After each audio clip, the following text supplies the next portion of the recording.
வணக்கம் தோழர்களே. பல்வேறு வண்ணங்களை கொண்ட பூக்களின் நந்தவனம் போல வெவ்வேறு சமய நம்பிக்கைகளை கொண்ட மனிதர்கள் சேர்ந்து வாழுகின்ற இந்த பூமியில் இனியும் மதத்தின் பெயரால் மனித ரத்தம் சிந்திவிடக் கூடாது என்ற காரணத்தில்தான் மதம் என்ற பெயரில் இந்த பதிவு. காரணம், உலக போர்களை விட மனித ரத்தம் இந்த மண்ணில் அதிகம் சிந்தியதென்றால் அது மத போர்களினால்தான். முரணும் மோதலும் இல்லாத ஒரு சமுதாயத்தை உருவாக்குவதற்காக பிறந்த மதமே மனிதர்கள் முரண்படவும் மோதிக்கொள்ளவும் முக்கிய காரணமாக அமைந்துவிட்டது. மதங்கள் பிறந்தது மனிதர்களை பிரித்து பகைமையை வளர்த்து அவர்களை சிதைத்து மண்ணிலே புதைப்பதற்காக அல்ல, ஒவ்வொரு மனிதனுடைய இதயம் என்ற நிலத்தில் அன்பு சார்ந்த பண்புகளை விதைப்பதற்காக.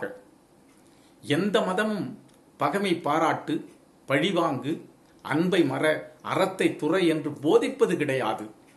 வேதம், விவிலியம், திருக்குரான் ஆகியவற்றின் அடிப்படை நோக்கமே அன்பு அன்பு அன்பு மட்டுமே. இயேசு பிறந்ததும் வானில் தேவ தூதர்கள் சூழ்ந்து நின்று பாடிய முதல் கிறித்துவ பாடல் விண்ணில் கடவுளுக்கு மகிமையும் மண்ணில் சமாதானமும் மனிதர்களிடையே பிரியமும் உண்டாவதாக என்பதுதான். மண்ணில் சமாதானம் நிகழ வேண்டுமென்றால் மனிதர்களிடையே அன்பு தவழ்ந்திருந்தால் மட்டுமே சாத்தியம். இதை கிறித்தவத்தினுடைய ஒவ்வொரு கிளையும் அன்பு மலர்களால் பூத்து குலுங்குவது. அன்பெனும் கனிகள் நிறைந்தது, அன்பெனும் ஆணி வேரால் நீடித்து நிலைத்து நிற்பது. இஸ்லாம் அன்பை ஆராதிப்பது, மனிதர்களிடையே சமத்துவமும் சகோதரத்துவத்தையும் கொண்டு வந்து சேர்ப்பது, ஏழை பணக்காரன் என்கின்ற பேதம் பார்க்காதது, சாதியை முன்னிறுத்தி மனிதரை பிரிவுபடுத்தாதது. இந்த பூமியில் மனிதர்களால் பிரச்சனை வரக்கூடாது என்று திருக்குரானால் சொல்லப்படுவது, இல்லாதவர்கள் அனுபவிக்கின்ற பசியின் கொடுமையை எல்லோரும் உணர வேண்டும், இல்லாத உலகம் தழைக்க வேண்டும் என்பதற்காக செல்வந்தர்களையும் ரமலான் நோன்பில் கொண்டு வந்து சேர்த்தது. மார்க்க கடமைகளில் ஒன்றான தானத்தை முன்னிறுத்தி கருணையில் கடவுளை காட்டியது. விவேகானந்தர் இந்து மதம் கண்டெடுத்த ஒரு புரட்சிகரமான சிந்தனையுள்ள ஒரு ஆன்மீக ஞானி. இந்தியாவின் ஆன்மா மதம்தான் என்று ஆணித்தரமாக முழங்கிய அந்த துறவி மக்களை பார்த்து, ஏழை எளியவர்கள், ஒடுக்கப்பட்டவர்கள், கல்வி அறிவு இல்லாதவர்கள், இவர்கள் மட்டுமே உங்கள் கண்களில் கடவுளாக விளங்கட்டும் என்று முழங்கியவர். நலிந்து வாடும், பசியால் நலிந்து வாடுகின்ற மக்களிடம் சென்று மதப்பிரச்சாரம் செய்வதும் தத்துவ விளக்கங்களை தருவதும் அவர்களை அவமதிக்கும் செயலாகும். அவர்களுக்கு தேவை உணவுதானே தவிர மதம் அல்ல என்று போலி மதவாதிகளை சாடியவர் விவேகானந்தர். சிவன் யாரிடம் இருக்கிறான் என்ற கேள்விக்கு அவர் தருகின்ற விளக்கம் ஒவ்வொரு மனிதனையும் சிந்திக்க தூண்டுவது. ஏழை எளியவர்கள், ஒதுக்கப்பட்டவர்கள், நோயாளிகள், இவர்களை தேடிச் சென்று இவர்களில் சிவனை காண்பவன் எவனோ அவன்தான் சிவனை வணங்குபவன் என்கிறார். விக்கிரகத்தில் கடவுளை காண்பவனுடைய ஆன்மம் என்பது ஆரம்ப நிலையிலேயே இருந்து விடுகிறது என்று சொல்லுகிறார். ஒரே ஒரு ஏழைக்காவது அவனுடைய சாதி, மதம், இனம் பாராமல் அவனில் சிவனை கண்டு அவனுக்கு தேவையான உதவிகளை செய்து தொண்டாற்றுபவனிடம் சிவன் நிறைவும் மகிழ்ச்சியுமாய் குடிகொண்டிருக்கிறான் என்று சொல்லுகிறார். இதை விளக்குவதற்காக ஒரு கதை உண்டு. இந்தியிலிருந்து தமிழிலே மொழிபெயர்க்கப்பட்ட அந்த கதை. சிவபெருமான் திருவிளையாடல் செய்ய நினைக்கிறார். திருவிளையாடல் என்றால் மண்ணில் மனித உருவம் எடுத்து மனிதர்களை காண்பது. பக்தி எவ்வாறு இருக்கிறது, மனிதர்களிடையே மனிதநேயம் எப்படி தழைத்து ஓங்குகிறது என்பதை பார்ப்பதற்காக ஒரு வயோதிக வேடமிட்டு சிவபெருமான் மண்ணுக்கு வருகிறார். ஒரு காலை நேரம், உலகம் பரபரப்பாக இயங்கிக் கொண்டிருக்கிறது. ஒவ்வொருவரிடமாக சென்று தனக்கு பசிக்கிறது என்று முறையிடுகிறார். ஆனால் யாரும் அவரை கண்டுகொள்வதாக தெரியவில்லை. உணவு விடுதிக்கெல்லாம் செல்லுகிறார். ஒருவரும் அவருக்கு உணவு வழங்கவில்லை. எல்லோரும் காலை முதல் மாலை வரை இந்த பிச்சைக்காரனுடைய தொந்தரவே பெரிது என்று அவரை விரட்டி விடுகிறார்கள். இப்படியே ஓடி மதியம் வரை நேரம் நீண்டு கொண்டே போகிறது. அந்த ஊரினுடைய ஒதுக்குப்புறத்தில் ஒரு சுவரின் மீது ஒரு போர்வையை போர்த்தி கொண்டு ஒரு தொழுநோயாளி உணவருந்திக் கொண்டிருக்கிறார். முதியவர் வேடமணிந்த சிவபெருமான் அவரிடம் சென்று நிற்கிறார். என்ன வேண்டும் என்று கேட்கின்றார். பசிக்கிறது என்று சொல்லுகிறார். என்னிடமா கேட்கிறாய் என்று கேட்கிறார். ஆம் என்று சொன்ன உடனே தான் சாப்பிட்டுக் கொண்டிருந்த பாத்திரத்தோடு அந்த பழைய சாதத்தை அவரிடம் கொடுக்கிறார். அதை வாங்கிய முதியவர் அமிர்தம் உண்ணுவது போல உண்ணுகிறார். இவன் உடனே சொல்லுகிறான், என்னிடம் மீதமிருந்த சாதத்தை மட்டும்தான் தந்தேன், உனக்கு இன்னும் பசிக்கும், ஏதாவது கொண்டு வருகிறேன் என்று சொல்லிவிட்டு செல்லுகிறார். நேரம் நீண்டு கொண்டே போகிறது. கிட்டத்தட்ட இரவு நேரம் வந்துவிட்டது. ஒரு 2-3 சப்பாத்திகளை எங்கேயோ பிச்சை எடுத்து கொண்டு வந்து அதை சிவபெருமானிடம் கொடுத்து சாப்பிட சொல்லுகிறார். அவர் சொல்லுகிறார், நான் சாப்பிடுவது இருக்கட்டும், நான் யாரென்றாவது நீ தெரிந்து கொள்ள வேண்டாமா என்றார். இவர் சொல்லுகிறார், முதலில் சாப்பிடு, காலையிலிருந்து நீ களைப்பாக இருக்கிறாய், சாப்பிட்டு உறங்கு, உனக்கு காலை உணவுக்கு ஏற்பாடு செய்து வருகிறேன் என்று சென்றுவிட்டு காலையில் கொஞ்சம் உணவோடு வருகிறார். அதையும் கொடுத்து சாப்பிடு என்கிறார். இவர் சொல்லுகிறார், முதலில் நான் யார் என்று தெரிந்து கொள் என்கிறார். உன்னை யாருன்னு தெரிந்துக்கிறதெல்லாம் இருக்கட்டும், முதல்ல இப்ப நீ சாப்பிடு என்று சொல்லுகிறார். இல்லப்பா நான் யாருன்னு இல்ல நீ சாப்பிடு. இருப்பா, நான் யாருன்னு தெரியுமா உனக்கு? என்னமோ வந்ததுலேருந்து சாப்பாடு கொடுத்துக்கிட்டே இருக்கிற, நான் யாருன்னு தெரிஞ்சுக்க வேண்டாமா? நீ தெரிந்தினால் நீ அசந்து போயிடுவ என்றார்.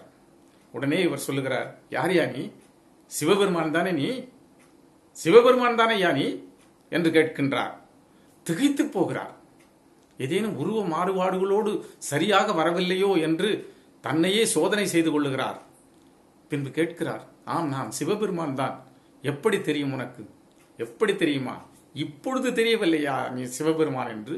நேற்று முதலாக வந்தாய் அல்லவா, அப்பொழுதே நீ சிவபெருமான் என்பதை நான் கண்டுபிடித்து விட்டேன் என்கிறார். இவர் ஆச்சரியப்படுகிறார். என்ன சொல்கிறார்? ஆம் என்று போர்வையை விலக்கிவிட்டு, நான் ஒரு தொழுநோயாளி, இதோ பார், அழகான என் முகம், இப்படி கொடுமையாக கோரம் கொண்ட காட்சியை பார், என் உடம்பெல்லாம் புண்ணாகி போகிற அவலத்தை பார், அருவருப்பான என் உடலை பார், அழுகிப்போன என் விரல்களை பார். இந்த நோயினுடைய அடையாளம் ஆரம்பித்த உடனேயே என்னுடைய உறவுகளெல்லாம் ஒதுங்கிவிட்டன. என்னுடைய பிள்ளைகள் என் அருகில் நிற்பதையே அவமானமாக கருத ஆரம்பித்து விட்டார்கள். அருவருப்பாய் இருக்கிறது என்று சொல்லி என் மனைவி என்னை தள்ளிவிட்டாள். இதோ இந்த அழுகி போன விரல்களால் நான் சாதத்தை பிசைந்து வைத்தால் ஒரு நாய் கூட வந்து திங்காது. அப்படிப்பட்ட நான் கொடுத்த உணவை வாங்கி அமிர்தம் போல் உண்டாயல்லவா? சிவபெருமானாகிய உன்னை தவிர வேறு எவனடா என்னை நோக்கி வர முடியும்? வேறு எவன் வர முடியும்? நீ பெற்ற பிள்ளை அல்லவா நான்? என் அப்பன் அல்லவா நீ? உன்னை தவிர என்னை நோக்கி இந்த உலகத்தில் வருவதற்கு எவனடா இருக்கிறான்? ஆகவே நீ சிவபெருமான் தான் என்பதை நேற்றே கண்டுபிடித்து விட்டேன் என்று சொல்லுகிறார். சிவபெருமான் கண்களில் நீர் பணிப்பதாக அந்த கதை முடிகிறது. ஆம், சத்தியம், ஞானம், ஆனந்தம் ஆகிய மூன்றினுடைய கலவையாக இருக்கின்ற கடவுளை தேடுகின்ற தேடல் மட்டுமே மதம் அல்ல. கதியற்றவர்களுக்கு தொண்டு செய்வதுதான் கடவுள் வழிபாடும் மதமும். இதை நீ உணர்ந்து கொள்ள வேண்டும். வாழ்க்கை போராட்டத்தில் எதிர்நீச்சல் போட்டு தத்தளித்துக் கொண்டிருக்கின்ற தாழ்த்தப்பட்ட மக்களிடம் இந்து மதம் எந்தவித பாதுகாப்பையும் தரவில்லை.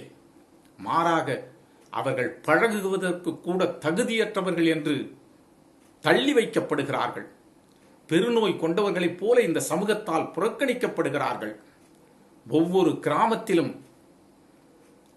சாதி இந்துக்கள் வெவ்வேறு காரணங்களால் பிரிந்து நின்றாலும் கூட ஒரு தாழ்த்தப்பட்ட மக்களை அடக்கி ஒடுக்குவதில் மற்றும் ஒன்று கூடி நின்று விடுகிறார்கள் என்று லண்டனில் நடந்த வட்டமேஜை மாநாட்டில் அண்ணல் அம்பேத்கர் அவர்கள் வலியோடு முழங்கினார்.